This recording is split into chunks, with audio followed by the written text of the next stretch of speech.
qui est important, c'est vraiment déjà de bien se couvrir sur les garanties de base. Donc, si tu empruntes pour, par exemple, acheter un appartement locatif, là, t'as pas besoin peut-être de prendre toutes les garanties. Du décès ou de l'invalidité vont suffire. Après, c'est vraiment important de faire un bon diagnostic, un diagnostic par rapport à tes besoins.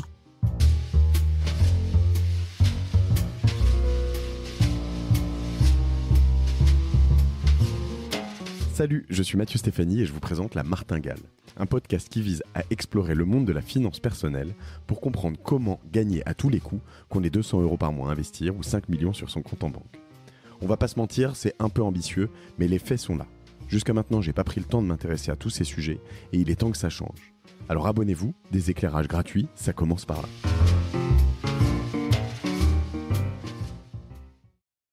Ah, voilà, c'est toute la beauté de la martingale, tu vois, ma chère Sonia.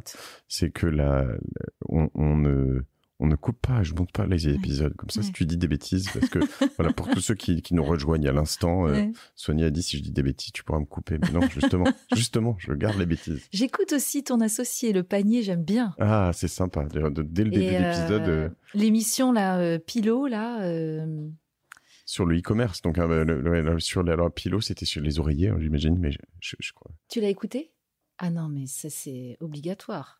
Alors voilà, je crois que Sonia, elle sait pas qu'on enregistre déjà. Ah bon, pardon. Oui. Non, justement, c'est bien, tu vois, tu fais une ouverture pour mon associé sur Le Panier. N'allez pas écouter d'autres podcasts, même si c'est mon associé, je l'aime bien, mais n'écoutez que La Martingale et Génération Do It Yourself à la limite, mais bon, allez, si vous êtes infidèle et que vous allez au panier, je vous en voudrais pas trop. Salut Sonia. Bonjour. L Mlinger, alors, il y a le petit L du début qu'il faut pas louper.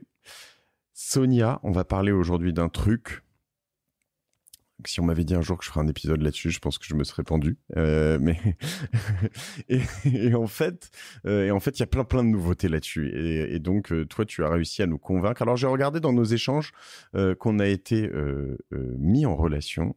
Oui. À l'origine par quelqu'un qu'on peut citer ici puisqu'elle est déjà passée aussi 2 fois, Géraldine Métifeux, qu'on adore sur la Martingale. Qu'on adore aussi. Voilà. Et donc l'assurance emprunteur, c'est le sujet du jour. Ce truc que tu signes toujours en fait sans trop faire gaffe parce que bon, voilà. Alors moi dans le plus récent, la plus récente acquisition, je crois que j'ai une bonne négo sur l'emprunt. Je crois que je suis à 1,05 ou quelque chose comme ça. Très bien. Ce qui, dans le premier semestre 2022 est pas mal. Mais en revanche, je dois avoir une assurance emprunteur très chère parce que je crois qu'au total, je me retrouve à 1,50 ou 1,55. Ça me semble moins bien. Ça fait la grimace, là. Oui, c'est moins bien. Voilà. Mais bon, tu vois, on se dit, bon, quand t'as bien négocié le taux, tu te dis, bon, voilà. Et puis en plus, dès que tu commences à essayer de parler un peu de l'assurance emprunteur à ton banquier, tu sens que ça. Il y a une crispation. Ouais, il y a une petite crispation. Voilà. Donc, les questions que je me pose, au-delà de me dire comment je vais rendre cet épisode sexy et passionnant sont surtout quels sont les leviers, qu'est-ce qui a changé surtout parce qu'il y a plein de choses qui ont changé là. Il y a des choses qui ont changé il y a quelques années, mais là c'est quand même vraiment tout changé. Qu'est-ce qui a gagné et il y a beaucoup à gagner, je crois. Quelle va être la tête de mon banquier quand il va voir que j'ai changé? Comment je change? Vers qui je vais? Où est-ce que je trouve? Voilà, tant de questions pour faire ma petite martingale sur l'assurance emprunteur. Ça te va comme programme? Ça me va très bien. Déjà, comment tu connais ce sujet, toi, aussi bien? Alors, écoute, moi à la base je suis courtier donc en assurance et c'est de l'assurance puisque l'assurance emprunteur c'est de l'assurance de prévoyance. Ok. Donc ça veut dire ça te couvre ça te couvre en cas de décès, ça te couvre en cas d'invalidité, ça te couvre en cas d'arrêt de travail et c'est de la pure prévoyance, sauf que c'est rattaché à un crédit et avec une durée de crédit, un montant d'investissement. D'accord, donc pour rappeler la base en effet de cette assurance emprunteur qui est obligatoire. quasi obligatoire. En tous les cas, 98% des prêts sont couverts par une assurance emprunteur. Parce que ma banque ne veut pas se retrouver avec un défaut de paiement, c'est ça. Donc il me l'impose, entre guillemets, c'est ça. Sauf si j'ai peut-être un méga patrimoine et que je suis capable de couvrir sans stress. Okay. Tu peux éventuellement, tu as certains prêts, mais c'est assez rare.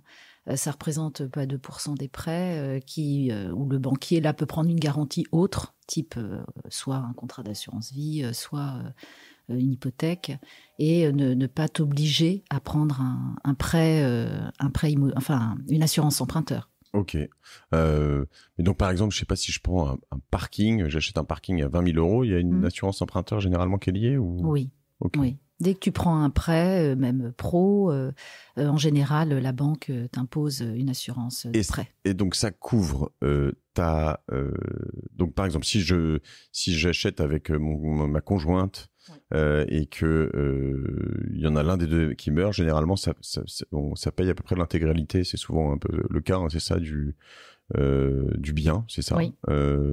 S'il y en a un qui est invalide, enfin il y a des pourcentages qui peuvent varier, mais ce qui est en fait assez. C'est ça qu'il faut bien évaluer justement. Ouais. C'est le pourcentage par rapport aux revenus. Imaginons que toi tu gagnes le double par rapport à elle. Est-ce que c'est essentiel de se garantir à 100% chacun ? En cas de décès, invalidité, arrêt de travail. Peut-être que 50% suffiront pour elle et toi à 100% en cas de décès. C'est très sexiste hein, quand même. C'est ma femme qui gagne le double chez moi et moi je gagne que la moitié, je suis entrepreneur. Mais quel cliché, je suis quand même choqué. Et donc, il n'y a pas de cliché. Et donc, oui, non mais donc c'est principalement sur ton loyer à toi, enfin sur si c'est ton appart ou ton bien à toi dans lequel tu loges, c'est important parce qu'en effet, tu peux te retrouver dans le cas où l'un des deux ne gagne plus d'argent, ou n'est plus là, ou est invalide, ou plein de choses comme ça. Ça peut couvrir du chômage un peu ? Oui, ça peut couvrir du chômage. Ça, c'est facultatif. Ok. C'est pas très souscrit parce que c'est assez cher. Ouais. Et c'est même pas 10% des prêts. D'accord. Donc, en général, on se couvre pas sur la garantie chômage. Et puis, de toute façon, comme c'est pas obligatoire, personne le fait. Mais ce qui est important, c'est vraiment déjà de bien se couvrir sur les garanties de base. Donc, si tu empruntes pour, par exemple, acheter un appartement locatif, là, t'as pas besoin peut-être de prendre toutes les garanties. Du décès ou de l'invalidité vont suffire. Hein. Mais même le décès, je me dis, c'est pas si évident que ça, puisque moi, j'habite pas dedans et normalement, il y a un loyer qui va couvrir peu ou prou le remboursement de l'emprunt. Donc... Mais c'est pas toujours le cas. Tu peux avoir un delta où tu rajoutes quand même de ta poche par rapport au loyer. Mais... Moi, ce qui m'inquiète, c'est que si je mets trop d'assurance emprunteur sur...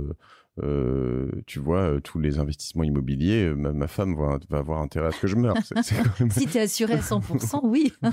C'est quand même... je fais très attention à ce que je vois à la maison. D'accord. Après, c'est vraiment important de faire un bon diagnostic, de pas partir justement, on s'assure à 100% sur chaque tête, comme on dit. C'est de faire un diagnostic par rapport à tes besoins. Ce qu'on fait jamais. Jamais. Aussi. Oui, c'est ça. Moi, On voit le taux de crédit et puis après, on part tête baissée, on regarde pas l'assurance, alors que l'assurance, c'est un coût important. Bah oui, puisque moi, c'est finalement 50% du montant de mon emprunt, en Exactement. fait. Là, donc, et puis, c'est important d'être bien couvert. Mais c'est beaucoup, 50% de montant de ton emprunt. Enfin, oui, c'est beaucoup. C'est combien, normalement, une assurance emprunteur Par rapport à l'emprunt, aujourd'hui, c'est autour de 40% du montant de l'emprunt. Ouais, donc... c'est beaucoup. Ouais. Donc, c'est souvent, quoi, 0,4% à peu près ?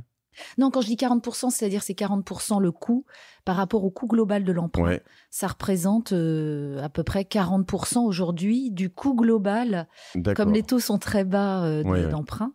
Et donc, c'est un coût non négligeable, mais il faut pas le voir que comme un coût. Toi qui es justement entrepreneur, faut le voir aussi comme une garantie de prévoyance.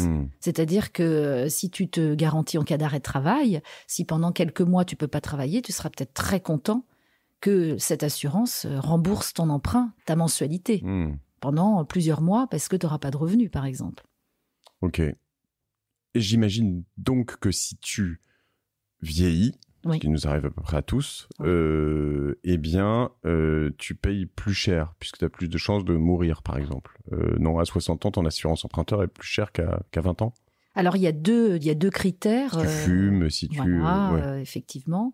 Si tu fumes, normalement, tu payes plus cher. Ça dépend des compagnies. Mais effectivement, plus tu vieillis, puisque c'est sur un risque, plus c'est cher. Mais comme plus tu rembourses ton emprunt, plus tu vieillis, moins tu as de capital restant dû. Ben, il y a une moyenne entre les deux, moins c'est cher également. Oui, mais donc, si tu rachètes un bien à 60 ans ou quelque chose comme ça, t'as quand même un taux plus élevé. Ah oui. Et tu dois déclarer, en effet, alors, il y avait, c'est peut-être aussi ça les changements de la loi, mais il y avait des problématiques de personnes qui avaient eu des problèmes de santé, par exemple, qui n'arrivaient plus à se faire assurer ou à emprunter parce qu'en fait, elles avaient dans leur dossier, quelque part, un truc disant attention, marqué au fer rouge, cette personne a des soucis de santé, on ne peut pas l'assurer, c'est ça? Et puis, tu avais surtout beaucoup de gens qui ne déclaraient plus des problèmes de santé parce que sinon, ils se disaient je ne pourrais jamais emprunter. Donc, ils savaient, à leurs risques et périls, que en ne déclarant pas qu'ils ont été malades, le jour où il y avait le pépin, ils ne seraient pas couverts. Parce que l'assurance va faire sa petite enquête après, derrière? Ah, forcément, oui. Elle va vérifier si tu fumes des clopes sur les réseaux sociaux, par exemple. Ça, je ne sais pas. Ouais, j'imagine.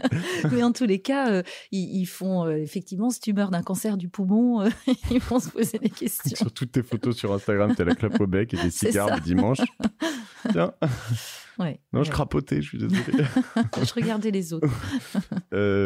Ok, d'accord. Alors, en contexte à peu près clair, juste pour comprendre, là, est-ce que mon calcul est mauvais? Quand je te dis je suis à 1,05 et puis que j'arrive à mettons 1,5 au total, ça fait 0,45 pour l'assurance emprunteur. C'est ce genre de coût, de prix par rapport à... Alors, ça dépend, effectivement, comme tu le disais, de ton âge. Ça dépend, tu fumes pas. 0,45, c'est une moyenne, mais on peut quand même avoir plutôt des taux autour de 0,20, 0,25 sur des trentenaires. Et après, ça dépend aussi de la quotité que tu vas... de moi, si elle pense que je suis trentenaire, mais je ne suis plus trentenaire. Ça se voit pas. C'est trop sympa. D'accord, donc 0,20, 0,30. Oui. Et donc, la pratique, est-ce que c'est à peu près ce que je sous-entendais dans mon intro, une banque, peu importe, d'ailleurs, aujourd'hui, il y a aussi des néobanques ou enfin, pas des néobanques, mais des banques digitales qui te font des emprunts, des bourseaux, évidemment, c'est pas que SG, Banque Populaire, etc. Va généralement t'imposer plus ou moins, même s'ils n'ont pas vraiment le droit, c'est ça, leur assurance emprunteur. Toi, tu dis oui parce que tu sais que c'est un peu le deal, voilà. Et le nouveau jeu, c'est de se dire, en fait, alors avant, il fallait attendre un an, si je comprends bien. Oui, exactement. Et puis tu changes dès que tu peux, en disant, merci, c'était sympa, mais en fait, tu t'es 2 fois plus cher que les autres, c'est ça? Oui. Alors là, maintenant, avec la nouvelle loi Lemoine, là, qui vient d'être votée, la loi Lemoine, d'accord. À partir du 1er septembre, tu pourras changer d'assurance à tout moment. Tu ne seras pas obligé d'attendre une date d'échéance et tu pourras aller faire marcher la concurrence. Donc ça libéralise totalement le marché, c'est super pour justement, notamment en termes de pouvoir d'achat, parce que c'est un coût certain. Et tu vas pouvoir justement aller chez un assureur extérieur qui ne sera pas ta banque. D'accord. Donc ça fait... je vais prendre mais sur un bien, un 0,5% environ, sur un bien à 500 000 euros, par exemple, ça fait quand même 2 500 euros. Alors, les premières années, parce que tu rembourses au fur et à mesure, mais... Tout à fait. Mais donc, tu peux vite aller économiser 1 000 euros par an, quoi, ou quelque chose comme ça. Ben là, on a estimé que tu pouvais aller entre 5 000 et 15 000 euros en moyenne. Donc en moyenne, donc sur la masse des crédits, sur la durée de l'emprunt, tu pouvais aller chercher en économie entre 5 et 15 000 euros. Donc c'est pas des petites sommes pour des garanties équivalentes, parce que là, le banquier, évidemment, va t'imposer des garanties équivalentes à ce que tu avais précédemment, forcément. Pourquoi tu peux pas choisir, dire finalement... ça j'en ai plus besoin, ou enfin je veux dire lui c'est juste que il t'a signé un truc avec des garanties, donc il veut pas te changer le contrat, il va pas te faciliter la tâche, quoi qu'il arrive. Tout à fait. Okay. Et eux ne négocient pas dans ces cas-là, si j'arrive et que je dis non.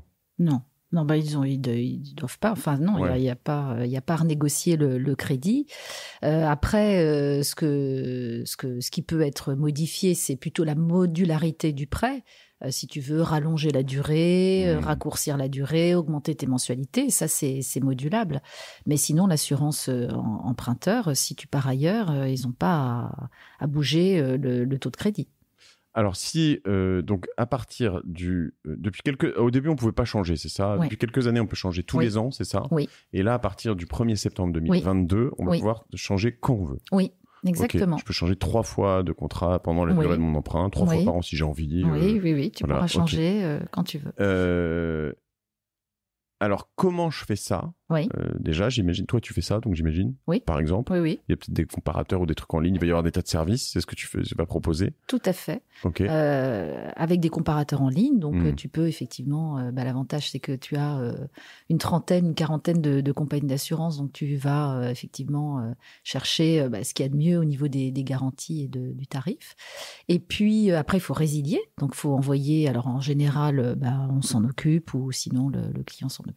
Donc, tu envoies une lettre recommandée à la banque ou à l'assureur en disant, voilà, à partir de telle date, en général, on prend quand même un début de mois. On va pas prendre ça en plein milieu du mois, la mensualité. Après, c'est tout décalé. Et donc, je résilie, par exemple, au 1er septembre, mon assurance emprunteur. Et puis, à partir du 1er septembre, il y a la nouvelle assurance qui va se mettre en place automatiquement. Donc là, je peux le préparer cet été pour le faire le 1er septembre directement. Oui, tout à fait. Tu peux. Un raz-de-marée on espère, parce qu'aujourd'hui, c'est quand même détenu le marché à 90% par les banques, par effectivement tous ces effets un petit peu, on va dire, soit parce qu'on regardait pas comme toi pour ton emprunt, soit parce qu'on était un peu obligé. Et aujourd'hui, on va pouvoir vraiment faire marcher la concurrence. Alors des fois, ça sera pas spécialement plus intéressant parce que comme tu disais, si tu as un certain âge, il faut vraiment faire la comparaison. Ça se trouve, ça sera plus cher que l'assurance de la banque. Donc là, évidemment, aucun intérêt. C'est beaucoup de... Faut quoi que j'envoie mon contrat de crédit, mes mensualités. Faut envoyer quoi, le descriptif du bien. C'est lourd comme process ou ça Non, c'est ultra rapide. Il y a quelques infos à rentrer pour tarifer. Donc évidemment, le montant du capital restant dû, la durée restante, et puis le taux d'emprunt que tu as. Et puis après, effectivement, ce qu'on disait tout à l'heure, les quotités disponibles. Est-ce que je m'assure à 100%? Est-ce que je m'assure à 70%? Est-ce que je m'assure à 50%? Voilà. Ok. Et les courtiers, enfin, qui gagne quelque chose? Alors moi, je vais gagner quelque chose sur mon... A priori, si je le fais, je ne vais pas aller chercher une assurance plus chère, sauf si je veux m'assurer sur un nouveau truc. Qui gagne là-dessus et combien? Alors, évidemment, les banques sont courtiers aussi. Donc, eux gagnent également sur l'assurance. En général, sur l'assurance emprunteur, le courtier, comme un courtier classique d'assurance, il est entre, on va dire, entre 5 et 15% en moyenne du montant de la cotisation. C'est pas mal quand même. Ouais, c'est pas mal. C'est pas mal. Mais les banques, ça doit être autour de 15-20% à peu près de la cotisation. D'accord. Qu'est-ce que je réfléchis du coup, quels vont être les effets de bord de ce changement? J'imagine quand même que les prix du coup vont baisser peut-être un peu des acteurs traditionnels pour t'inciter à pas le faire finalement. On espère. Ouais. On espère, mais il y a une petite nouveauté qui a été ajoutée, c'est l'histoire du questionnaire de santé. Donc en fait, ça c'est arrivé de nulle part. C'est une bonne nouvelle, parce que donc en dessous de 200 000 euros, tu n'auras plus de questionnaire de santé. Et donc 200 000 euros d'assurance emprunteur par personne. Donc ça veut dire à deux, ça peut être jusqu'à 400. Et avant, tu avais toujours un questionnaire de santé. Tu as dû le remplir, même si tu ne t'en rappelles pas, parce qu'il y avait 3-4 questions, et puis ça va très vite. Mais voire pour des montants plus importants, tu avais aussi des analyses de sang, visites médicales, etc. Et là, jusqu'à 200 000 euros, tu n'auras pas besoin de déclarer quoi que ce soit au niveau santé.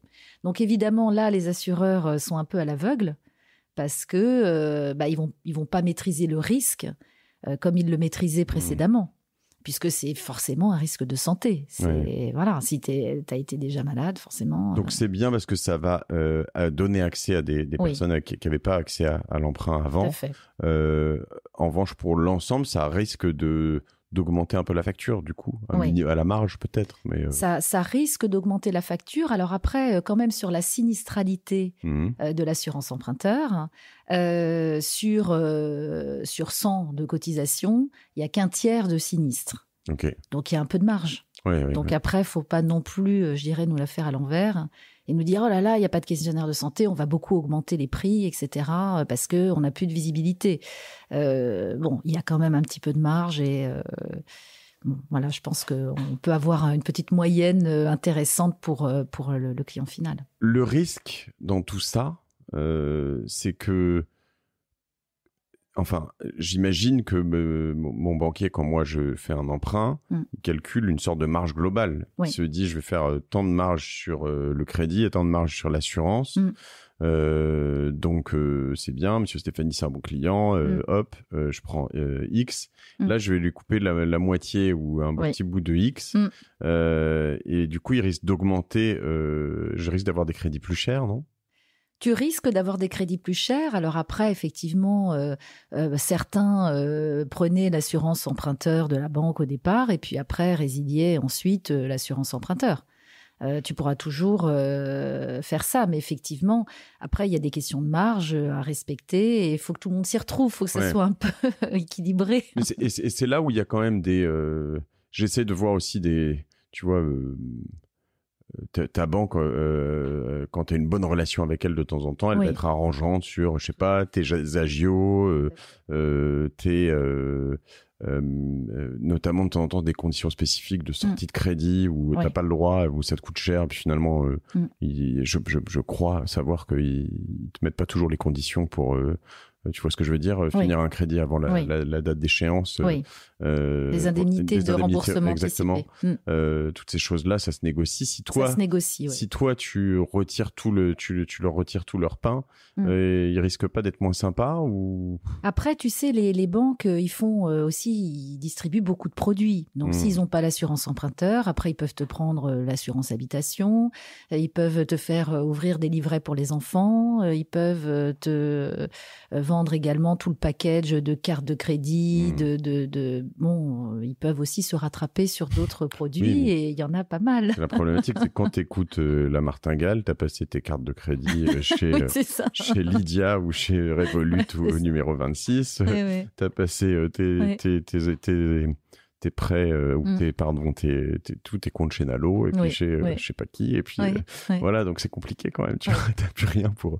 Non, ce que j'essaie de voir aussi là-dessus, c'est potentiellement, ce qui est intéressant, c'est de comprendre les mécaniques d'incentive des banquiers, je veux dire de ton conseiller. Alors je dis des conseillers, mais souvent plutôt des commerciaux d'ailleurs.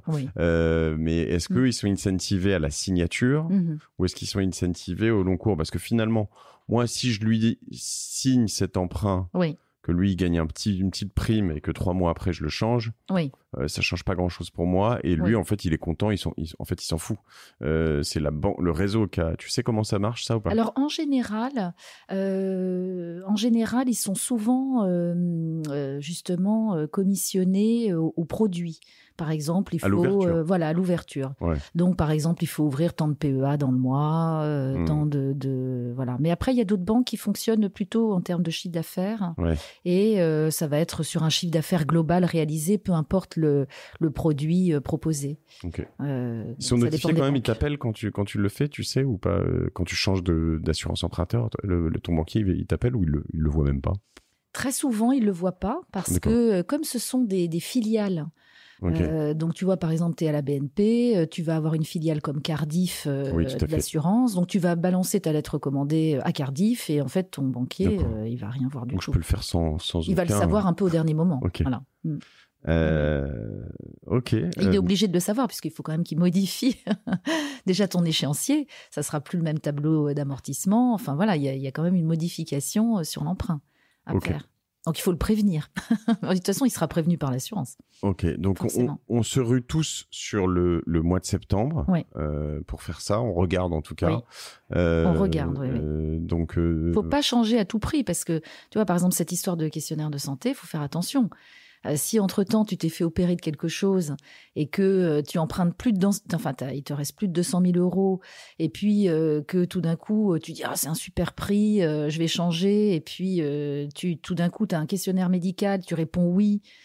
Tu peux avoir une exclusion, tu peux avoir une majoration et que tu as résilié l'autre assurance, là, c'est pas terrible. Donc, il faut vraiment être sûr d'être pris par l'assurance, la nouvelle assurance, avant de résilier l'autre. Je comprends. En donnant une date d'effet plus tard. C'est-à-dire que tu peux faire la demande, par exemple, en août, et puis derrière, dire, bah voilà, ça sera une mise en place au 1er octobre. Comme ça, toi, ça te laisse le temps de faire les questionnaires médicaux, de résilier, de faire tout ce qu'il y a à faire. Ok, et donc là-dessus, on regarde quoi spécifiquement, du coup, dans ce que tu recommandes sur l'assurance en elle-même. Oui. On va regarder donc quel pourcentage, tu me disais, sur chaque personne voilà. du couple. Vraiment en fonction des besoins. L'idéal, c'est... Alors après, la banque peut t'imposer aussi certaines choses en disant, bah attendez, vous gagnez beaucoup plus, donc moi, je veux absolument que vous soyez assuré à 100%. Donc là, bon, ça se fait à Et tu peux le deux. simuler, ça? Je veux dire, quelle est l'incidence du 100%? Parce qu'en fait, finalement, tant qu'à m'assurer, si ça me coûte 200-300 euros de plus sur la durée de l'emprunt, et que s'il arrive un pépin, s'il m'arrive un pépin, j'aime autant que tout le bien soit couvert. Tout à fait. Okay. Sur le comparateur, tu peux changer, tu mets 50, après tu mets 70, tu mets 100, enfin tu peux vraiment bouger, et puis tu as le tarif final, global, et tu vois l'économie que tu fais. Effectivement, si tu vois que tu gagnes... je sais pas, sur la durée, très peu, tu as plutôt intérêt à t'assurer toujours plus. Surtout que, bon, en tant qu'entrepreneur notamment, si tu n'es pas salarié de ton entreprise, tu as quand même une protection sociale qui est assez faible. Et donc là, tu as plutôt intérêt à faire plus que moins. Puisque si tu n'as pas de revenus, c'est quand même très problématique d'avoir une mensualité importante. Si tu empruntes en résidence principale, à payer alors que tu n'as plus de revenus. Ce comparateur dont Alors, quoi d'autre, pardon, sur ce comparateur, tu vas voir comme point important? Alors là, c'est les garanties. Ouais. Donc, si c'est du locatif, tu as plutôt intérêt à prendre juste du décès, de l'invalidité. Sauf si tu es entrepreneur, sincèrement, je conseille de prendre... la totale, donc de prendre aussi de l'arrêt de travail. Et puis, après, ça dépend du coût, parce qu'effectivement, faut regarder ça. Et puis, ensuite, les garanties, tu peux avoir des contrats indemnitaires, forfaitaires. Bon, ça, c'est un peu plus technique, mais ça, c'est quand même, en général, c'est plutôt de l'indemnitaire, donc c'est-à-dire en fonction de tes revenus. Ensuite, tu peux avoir aussi des exclusions. Donc, ça, faut faire attention. Est-ce que tu fais des sports à risque? Il faut le déclarer. Qu'est-ce que tu as aussi? Oui, sport à risque. Bon, évidemment, questionnaire de santé. Sport à risque, c'est quoi? Pas le ski, par exemple? Dans certains cas, oui. Dans certains cas, sur l'arrêt de travail, notamment. Ping-pong, non? Non. Badminton. La plongée sous-marine. D'accord. La voile en compétition. Tu vois, tu as des gens qui ont des métiers à risque. Quelqu'un qui bosse en hauteur. Nous, on a un client, il travaille sur les tours à la Défense. Ils font des travaux sur les tours. Donc là, c'était vraiment un risque. Oui, là, t'es vraiment à risque. Donc, il faut le déclarer. Ping-pong, quoi, mais, des gens qui font beaucoup de kilomètres. En voiture? Ouais. En effet, le kitesurf, par exemple, pourrait, j'imagine, j'en sais rien. Il y a pas mal d'exclusions, il faut le déclarer. Ce qui est sûr, c'est que le parachute, ça, je l'avais vu. Ça aussi. Ça, c'est sûr. Tout ce qui est en compétition, il faut faire attention. Sport automobile, enfin voilà, faut vraiment regarder parce que bon, c'est pas la peine de payer et puis au moment où tu as un pépin, t'es pas couvert, c'est catastrophique, pour ta famille, pour tout.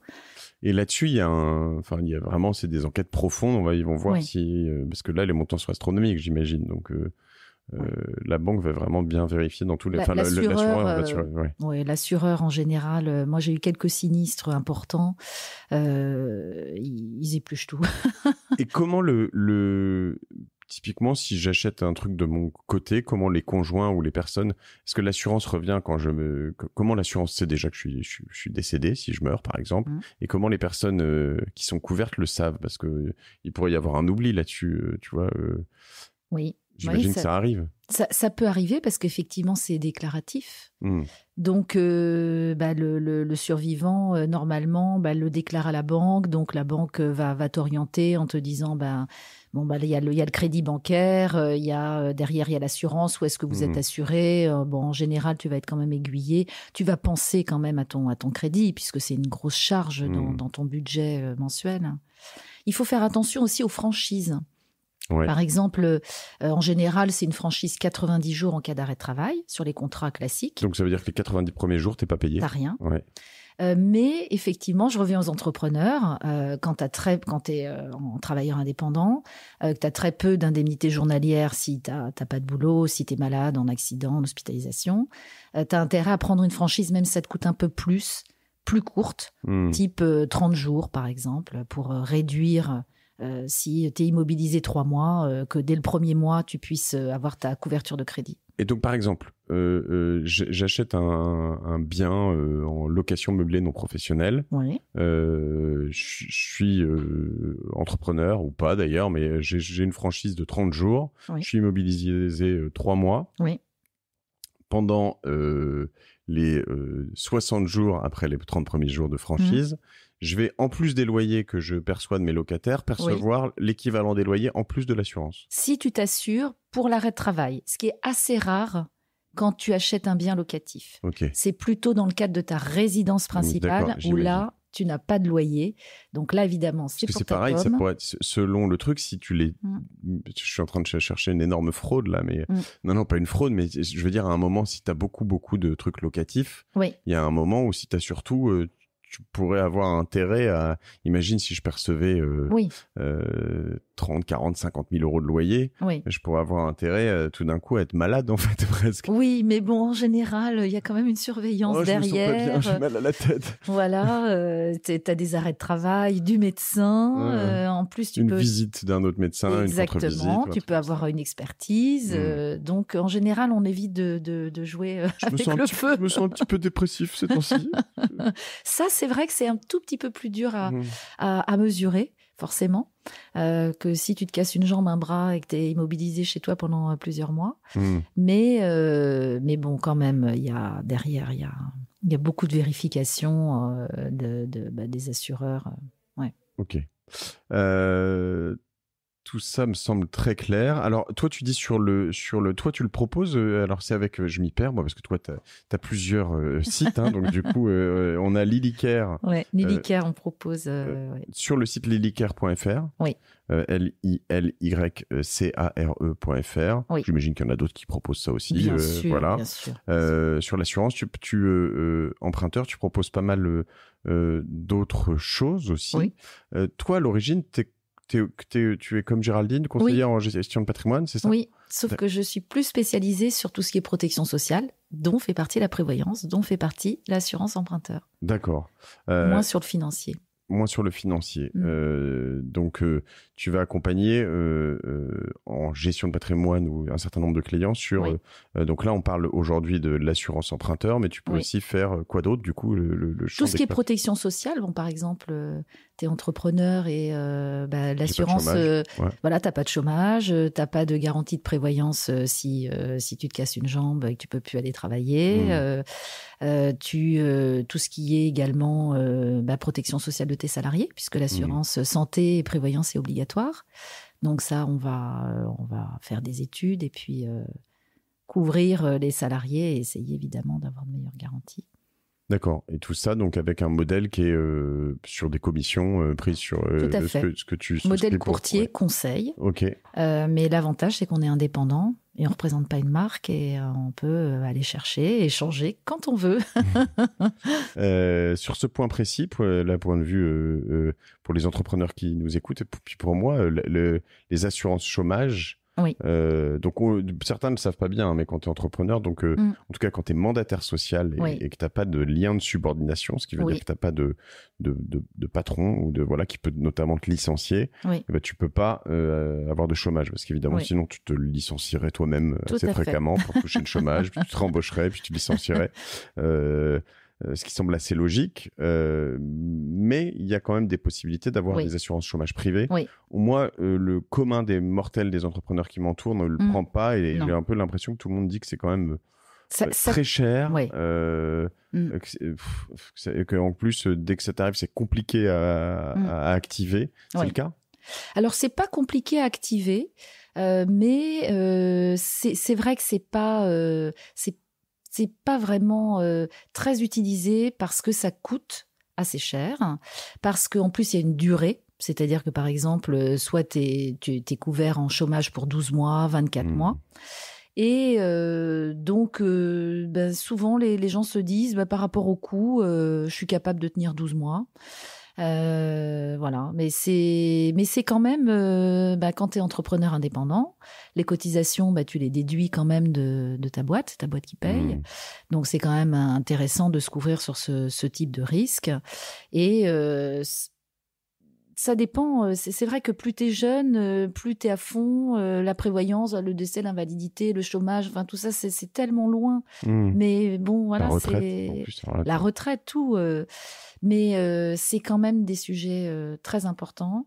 Mais c'est vrai que le chômage, on va pas se voiler la face, c'est pas. C'est pas la première chose. C'est sûr que l'invalidité, tout ça, je sais que j'ai des trucs. C'est très important. J'ai signé des trucs il y a quelques années. Je sais que j'ai tout noté sur mon Evernote là-dessus, quelque part, en me disant les grandes lignes de ce que tu as, c'est ça. Mais j'ai évoluer. Aucune idée de ce qu'il y a dessus. Parce qu'il y a quelques temps. Je veux surtout pas remettre le nez dedans. T'étais pas marié, t'avais pas d'enfant, t'avais peut-être un revenu qui était moitié moins. Donc, tu vois, faut le faire bien vraiment. Bien sûr, évoluer. non, mais bien sûr. Et puis, faut penser aussi s'il m'arrive quelque chose tu vois, à toutes les comment on appelle ça, ce que tu... La prévoyance. Non, mais la prévoyance que tu me donnes, pas une contribution, mais quand il m'arrive quelque chose, tu me donnes une indemnité journalière. Voilà, faut penser aux indemnités des auditeurs de la Martingale et de Génération de Tircelles. Parce que s'il m'arrive quelque chose et que je peux plus enregistrer, comment ils font la boîte. Comment ils font pour avoir des bons investissements et des bons plans, tu vois. Et ça fait beaucoup de personnes à payer, tu vois. Tout à fait. T'es prête ou pas? En tous les cas, il y a des contrats hommes-clés. Qui permettent, en cas d'essai invalidité, de te couvrir. Et ça, c'est très important. Quand tu es l'homme clé de la boîte, c'est essentiel. Et puis après, il y a les croisés associés. Ça, j'en ai plus, tu vois. Mais j'en ai eu un homme clé à un moment dans une boîte quand j'avais levé des fonds. Souvent, ils t'obligent. Et j'étais obligé. Et en effet, j'avais pas mis sur les réseaux sociaux quand j'avais fait du parachute parce que je savais que je me ferais engueuler par mes actionnaires. Ok. Mais tout ce système de protection, c'est très important. Et pour revenir à l'assurance de prêt, c'est essentiel parce que c'est un budget important dans la famille. Et faut pas le prendre à la légère. On a tendance à le prendre, comme tu disais tout à l'heure, au second plan. Le taux est super et puis l'assurance, je verrai après. Mais faut être bien couvert. Et voilà, il faut pas avoir toutes ces exclusions. Faut faire attention parce que derrière, c'est des conséquences graves. Donc tout ça, on le gère autant si on est donc salarié que indépendant. Oui, pareil. On peut voir son courtier si on en a un. Tout à fait. Donc peu importe, un peu partout. Oui. Alors, ce que tu disais, la différence, c'est que tu as des courtiers comme des courtiers AXA ou des courtiers, je dis Groupama ou je sais pas quoi, mais eux, ils sont une marque. Ils sont indépendants aussi. Enfin, ils sont indépendants dans le sens où ils sont pas salariés, mais ils distribuent que la marque.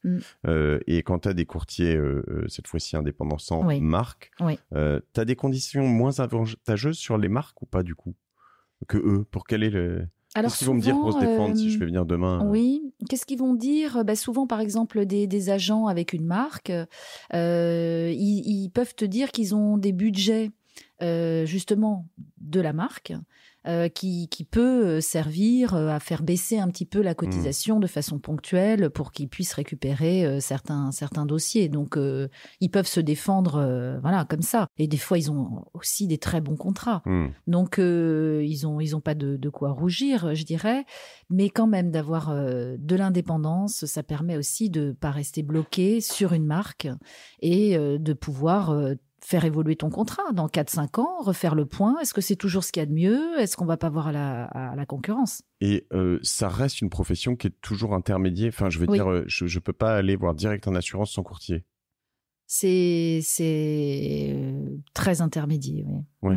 Ouais. Oui. Je lis entre lignes que c'est quand même possible peut-être de temps en temps. Il y a certaines assurances qui font du retail, comme on appelle. Tout ce qui est plateforme, mais en fait, derrière, en général, il y a toujours très souvent un courtier et d'aller en direct, c'est plutôt assez rare sur l'assurance prévoyance en général.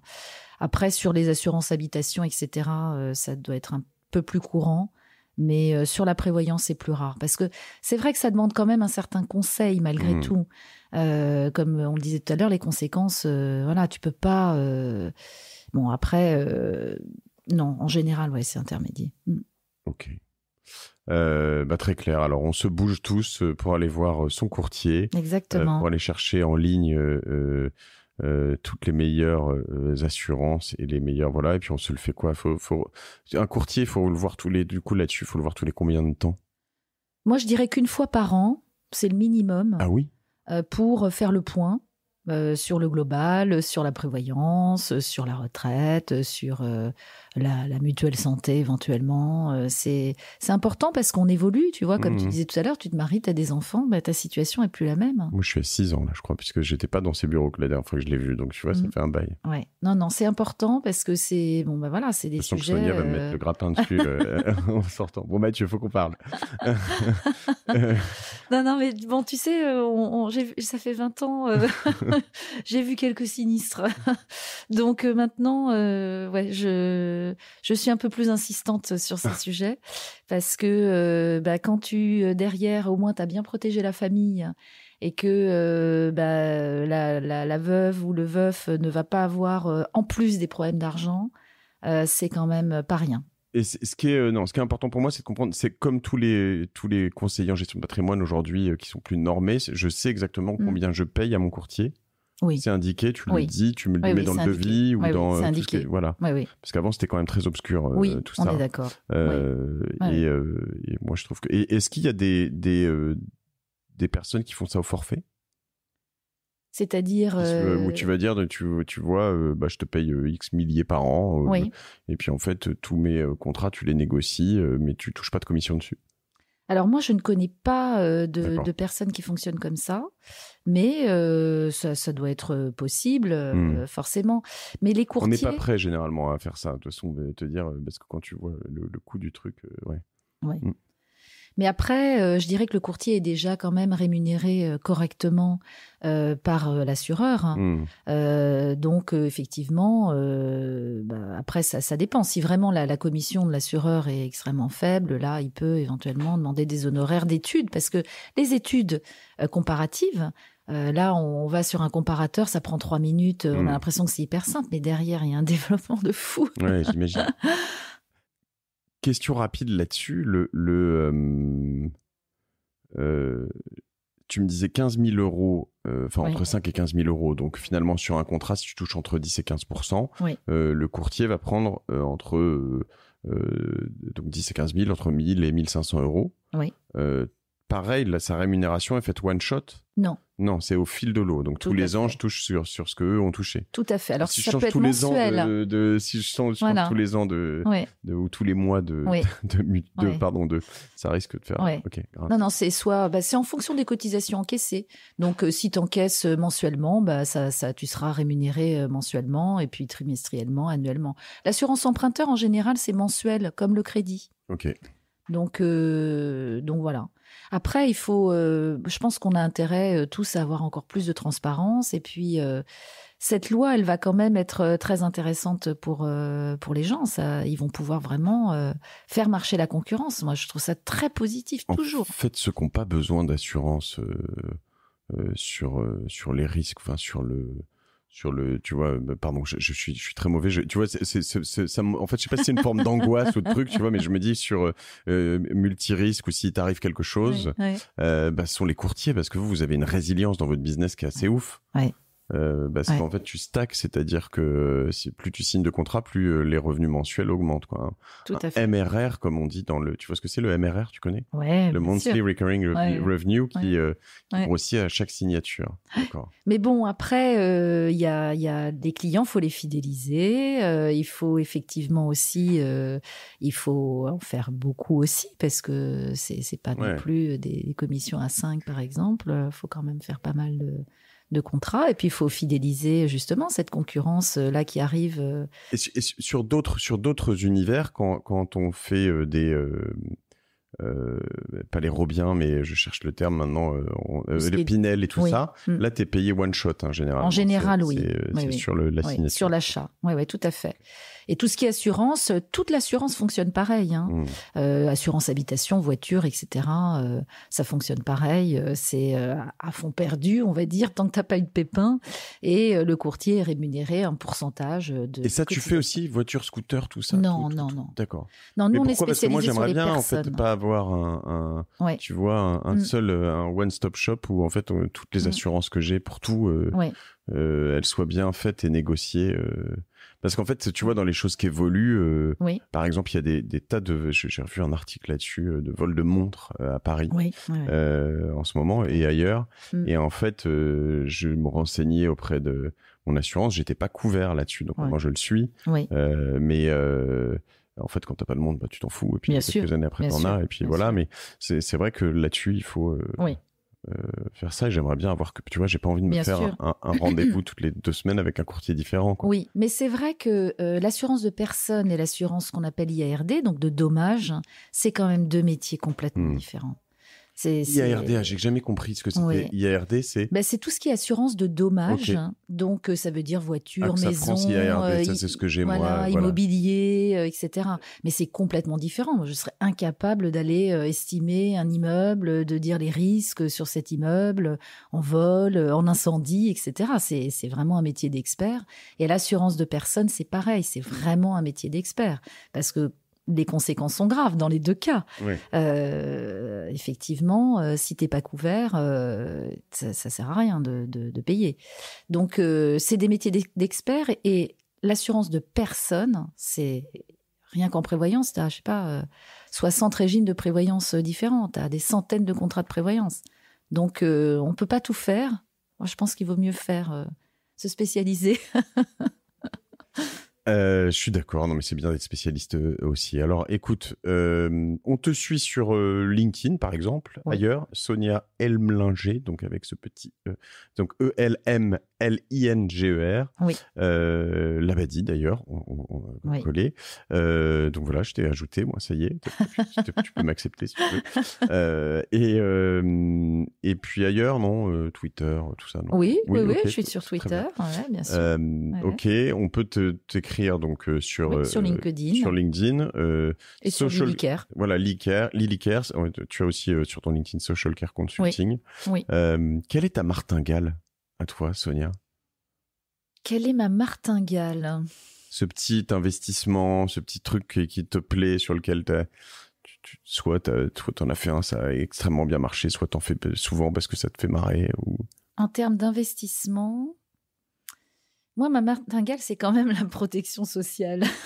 Enfin, tout le monde me revend son truc. Mais quelque chose que j'ai fait qui a bien marché, écoute, je vais te dire, c'est ma boîte, en fait. Quand on est entrepreneur, c'est toujours investir dans sa boîte, c'est toujours avoir de nouveaux projets. Lilycare, c'est un nouveau projet. C'est toujours penser à faire évoluer sa boîte, à créer de nouvelles boîtes. On a créé 3. C'est ça ma martingale. Et Et je me dis, ça sera aussi ma retraite. Tu me disais, vous êtes une dizaine dans plusieurs pays même et plusieurs villes en France. Oui. Ok, oui, la martingale, en effet, quand t'es entrepreneur, c'est souvent ta boîte. Tu y mets pas, surtout dans des métiers comme ça, beaucoup d'argent au début et à la fin, ça peut valoir beaucoup. Tout à fait. Tu fais tapis. La valeur d'un business comme le tien, c'est la valeur de ses contrats, du coup, j'imagine, de son recurring revenue. Tout à fait, c'est ça. Et donc, vous vous rachetez les uns les autres de temps en temps un peu Oui, tout à fait. On essaye de faire un peu de croissance externe parce qu'il y a quand même des gens qui partent à la retraite, qui vendent leur clientèle, leur portefeuille. Donc, les gens bien qui sûr. sont empoisonnés par leur conjoint aussi. Okay. Voilà. Donc ça, effectivement, oui, on peut racheter des portefeuilles et puis après, c'est plutôt assez récurrent, mais c'est toujours pareil. C'est comme quand on rachète une boîte, ça se fait pas tout seul et derrière, il faut être proche des clients, les suivre. Voilà, c'est important. Très bien. Bon, écoutez, on se rue tous sur le changement de contrat d'assurance pour le 1er septembre. Vous mettez le code martingale sur le recommandé, juste pour faire un petit coucou à votre banquier, à votre assureur plutôt. Je pense que je vais me recevoir. Tu vas pas te faire des copains. Non, mais il y a à la fois, quand il y en a qui perdent un contrat, il y en a un autre qui en gagne un à la fois. Tout à fait, ça fait marcher lesquels le business. Gagnent les contrats? Est-ce qu'il y a quand même un ou deux, il y en a qui perdent notoirement, il y en a qui, alors je vais pas aller dire quels sont les mots, mais il y en a qui gagnent vraiment plus que les autres? Je veux dire, où ça dépend vraiment de la situation. Est-ce que je sais pas moi, AXA, Cardiff, je connais pas les assureurs dans ce genre de truc. Est-ce qu'il y en a un qui est notoirement beaucoup plus performant, moins cher que les autres? Non, pas vraiment, parce que ça dépend vraiment de tes besoins et en fonction des critères de tes besoins. T'en as qui vont être plus justement sur les entrepreneurs, donc là très focus entrepreneur et donc ils vont avoir un tarif imbattable. Il y en a combien? Pour moi, une bonne trentaine. Okay. T'en as qui vont être très bons sur les gros capitaux. Donc, tu vois, tu parlais de l'homme clé, mais pareil en assurance emprunteur, les gens qui empruntent parce qu'ils rachètent une boîte plusieurs millions ou qui rachètent un immeuble. Donc, tu as des compagnies qui vont être très, très bons sur les gros capitaux. Et puis, tu en as d'autres, ils vont être sur la cible, moyenne d'emprunt, qui est autour de 300 000. Et là, ils vont être très agressifs sur les jeunes. Par exemple, les moins de 30 ans. Pour les signer sur la vie. Voilà. Et dernière question, justement, si tu t'achètes un immeuble, j'achète une tour à la Défense, je m'enflamme comme ça, je sais pas ce que j'en ferai, mais je peux avoir une assurance emprunteur comme ça. Et si j'ai un truc, la banque, il m'arrive, je me fais, je sais pas. Bon, après, ils vont quand même un peu hypothéquer le bien aussi, qui a une certaine valeur, en garantie complémentaire. Okay. Mais effectivement, oui, on a des contrats emprunteurs sur plusieurs millions, notamment, surtout des entrepreneurs qui rachètent des boîtes. Il y a de l'homme clé et il y a de l'assurance emprunteur quand ils prennent un emprunt. Oui, bien sûr. Ok. Merci pour Merci à toi tous ces éclaircissements. On embrasse Géraldine encore. Et puis je vous invite à écouter ces épisodes aussi avec Géraldine Métifeux qui était fort intéressant à chaque fois. Et à la semaine prochaine sur la martingale. Passez un bon été parce que je crois que ça y est, on est en été au moment où on fait cet épisode. Tout à fait. Et à très bientôt. Salut. À bientôt. Salut Mathieu.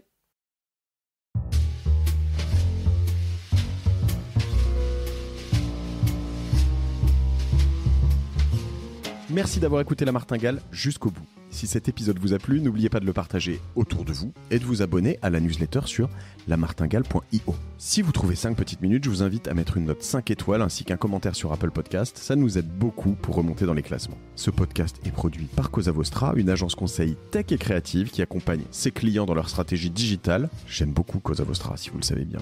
Et donc, on vous aide à gagner en visibilité, en singularité, en efficacité.